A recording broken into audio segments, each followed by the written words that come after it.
Ландыш тиздән әни булырга әзерләнә. Бүген ул терапевтка күренергә килгән. Таби биргән күрсәтмәләрдә йод хакында да мәгълүмат бар. Мин икенче бала көтәм. Беренчесе белән дә хәзер дә йод булган витаминнар эчәм инде. Йод яклы хатыннар өчен бик тә кирәк. Составында йод булган ризыклар ашарга тырышам. Үзем дә туачак балам да сәламәт булсын өчен. Йод кеше организмына 5% су, шул кадәр үк һава һәм калган 95% азык белән керә. Шуңа да табиблар беренче чиратта туклануга игътибар итәргә куша. Балык, диңгез кәбестәсе. Булар составында йод күп булган ризыклар. Моннан тыш исемлекне карабодай, бәрәңге, кишер кәбестә, чикләвек, хөрмә, алма һәм сөт продуктлары тулыландыра.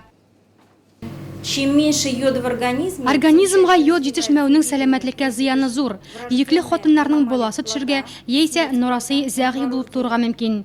Яңа туган балаларның физик үсеше тоткарлана. Бала чукрак, телсез булырга мөмкин. Яшүсмерләрнең акыл үсешенә зыян килә. Кеше нинди генә яшьтә булуга карамасан, калкан сыман бис эшчәнлеге бозыла. и нарушение ее функций.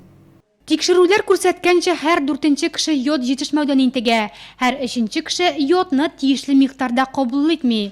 Йодка дефицит булганда ябыгырга теләүчеләр дә гәүдә авырлыгыннан котыла алмый, чөнки ул тәндәге майларны эретергә ярдәм итә. Организмда йод җитешмәсә, кеше аны гадәти хәлсезлек белән бутый. Кәйфе юк, тиз арый, авыруларга бирешүчән була. Бу чорда организмда йод җитешмәү бик куркыныч түгел.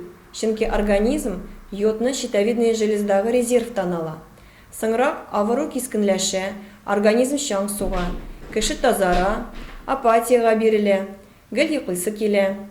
Хатын-кызлар балага уза алмый, ә балаларның үсеше туктала, тән пропорциялары бозыла. Организмга йод җитү-җитмәүне белер өчен эндокринологка килеп махсус анализ бирергә кирәк, ләкин бу түләүле процедура.